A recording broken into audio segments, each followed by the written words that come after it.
Newsday continues here on One News Now. I'm Sean Yao. Several experts weighed in on what the Philippine economy will look like under the presidency of Bongbong Marcos. To tell us more, we have Gerard de la Peña joining us live from Mandaluyong City. Hi Gerard, good afternoon. What is the economic outlook for the incoming Marcos administration? Well, Sean, experts said that Marcos Jr. will have some leverage when seated in Malacanang, as some economic reforms have already been put in place under the Duterte administration. Speaking at the general membership meeting of the Financial Executives Institute of the Philippines, or FINEX, Foundation for Economic Freedom President Calixto Chiquiamco said that Marcos Jr. will be inheriting an economy with a strong foundation. Chiquiamco said that there are policies that could help propel the economy. Among these are the lifting of mining ban, build, BARM peace talks, amendments on the Foreign Investment Act, as well as the Retail Liberalization and Public Service Act, and improving the ease of doing business. In terms of geopolitics, Chiquiamco said that Philippines is at great advantage as it is the frontline state in the U.S. struggle against China. The country could also leverage on the fact that other Asian economies have older working population. But the worst case scenario would be, according to Chiquiamco, is if Marcos Jr. will reverse these reforms. He wants that this would lead to slower growth, higher inflation, and increase in poverty incidence. Even if Marcos Jr. doesn't do anything, he said that the Philippines can still achieve an economic growth of around 5 to 6% a year. ADR Strat-Based Institute founder and managing director Dindo Manhit said that the upcoming administration must address soaring prices of consumer goods, wages, jobs, poverty, and fighting graft. Manhit notes that these are the expectations of those who voted for Marcos Jr. Sean, the experts said that there would be status quo if Marcos Jr. turns out to be a weak president. But if he turns out to be a strong president, he would be able to unite what would otherwise be a fragmented Congress, and that would be for the common good of everyone. But they are also hoping that Marcos will prove his critics wrong. Sean. All right, thank you so much for that update, Gerard de la Peña, reporting to us live from Mandaluyong City. Meanwhile, the camp of Bongbong Marcos is appealing to petitioners to respect the will of the people amid a pending case before the Supreme Court. Marlene Alcaide with the report. The fight against the candidacy of presumptive President-elect Ferdinand Marcos Jr. has now reached the country's highest court. After being rejected at the Commission on Elections, petitioners led by Counsel Theodore Te went to the Supreme Court to ask it to cancel and declare void Marcos Jr.'s certificate of candidacy for president. Ang posisyon namin ay kung totoo yung dalawang statement dahil convicted siya, malinaw na fact yun, hindi na pwedeng i-deny yun. At dahil sa conviction niya sa ilalim ng RTC at in-affirm ng Court of Appeals, automatic yung perpetual disqualification. At nung sinabi niya na hindi siya perpetually disqualified, hindi totoo yun. Petitioners also want the SC to issue a temporary restraining order to enjoin both chambers of Congress from canvassing the votes pending the petition's resolution. While Marcos Jr. presumed majority win might be historical, for petitioners, elections is not just a numbers game. They question his eligibility to run given that he was not truthful in his COC. Kapag yung isang kandidato ay hindi eligible, kahit na makuha pa niya pinakamataas na boto, hindi pa rin siya dapat tumakbo kasi ang epekto ng cancellation ng COC ay hindi siya naging kandidato ever.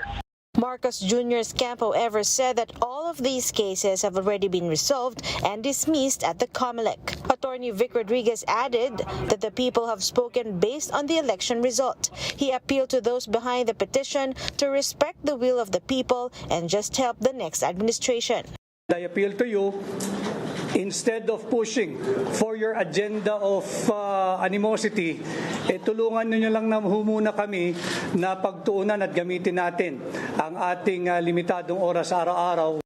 Petitioners are leaving this up to the Supreme Court, hoping that the High Court will act on their petition immediately. For News 5, Marlene Alcaide, we are One News. But one election lawyer believes that the Supreme Court is not likely to suspend the canvassing of votes in favor of the petition against presumptive President Bongbong Marcos. Attorney Buko de la Cruz told 1PH that the High Court will probably decide in recognition of the Filipinos' majority vote for Marcos Jr. De la Cruz added that once Bongbong Marcos is proclaimed as president, the only thing that can challenge his claim to the presidency is an electoral protest. Petitioners seeking to void Marcos Jr.'s candidacy have asked the Supreme Court to stop his proclamation pending a decision. I am inclined to say na medyo mahirap itong mangyari.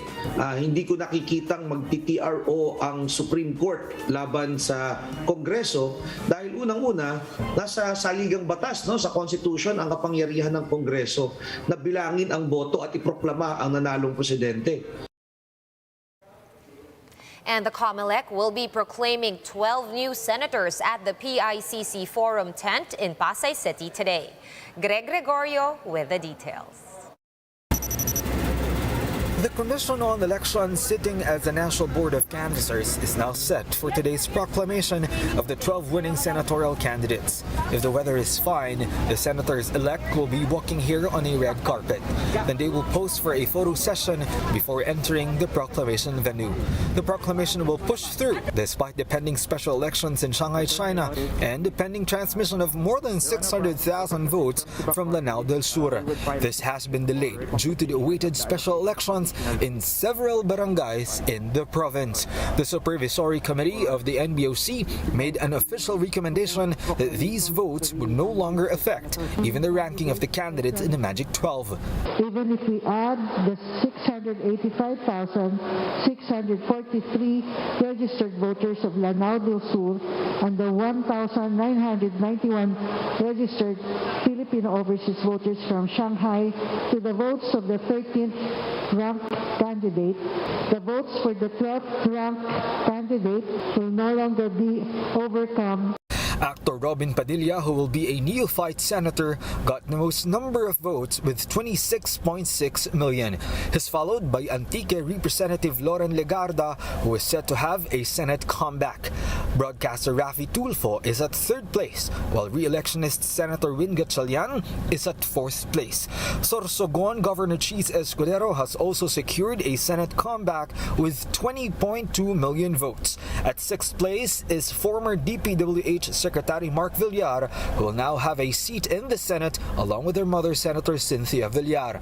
At the 7th to 12th place are all familiar names in the Senate. These are Taguig Pateros Representative Alan Peter Cayetano, Senator Mig Sabiri, Senator Joel Villanueva, JV Ejercito, Senator Riza Ontiveros, and Jinggoy Estrada.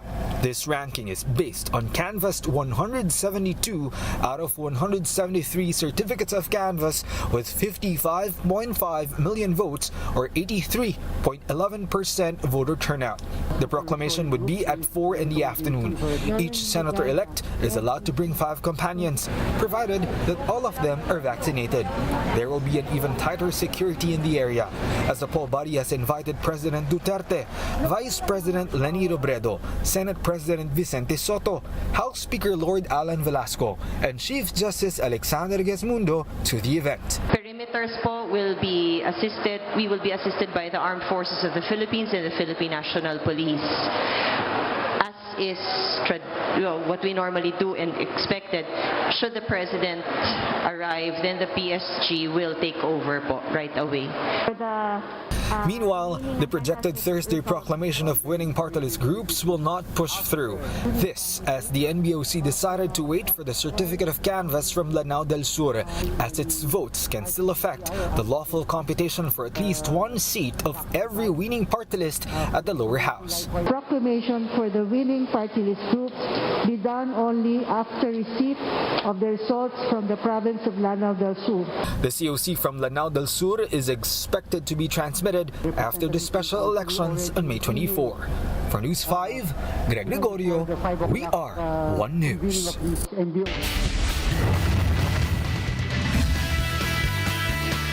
And gymnast Carlos Yulo went on a medal haul in the 31st SEA Games in Vietnam, bagging 5 golds and 2 silver medals. Marty Bautista tells us more.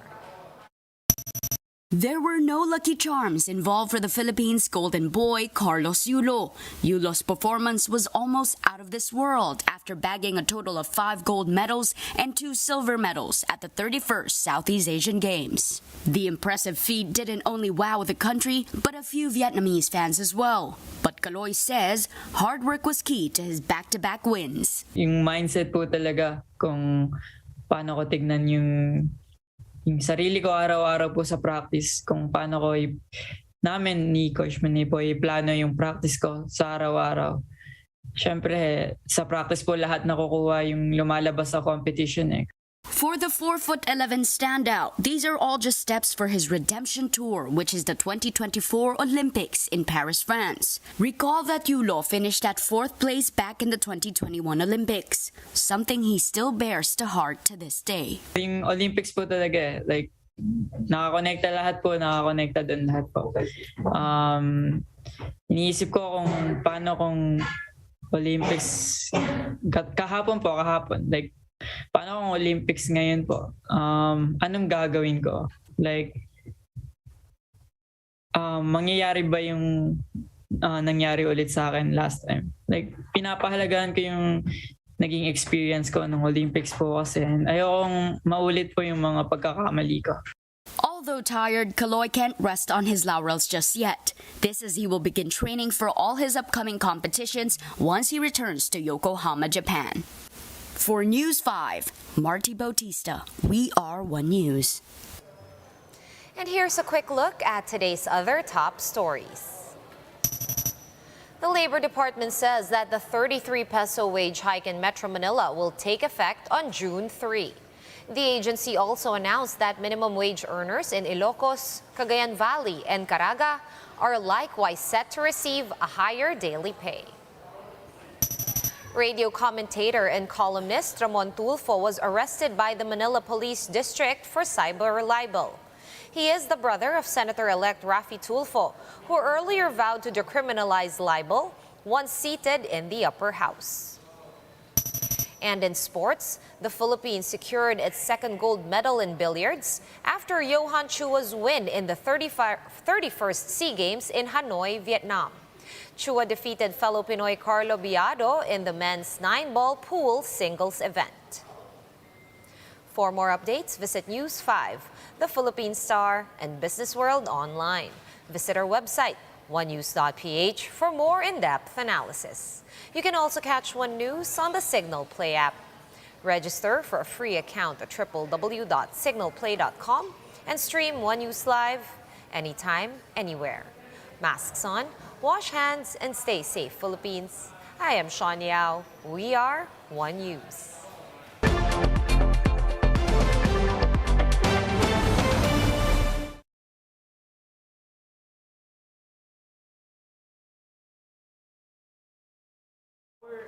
Our topics today revolves around the election.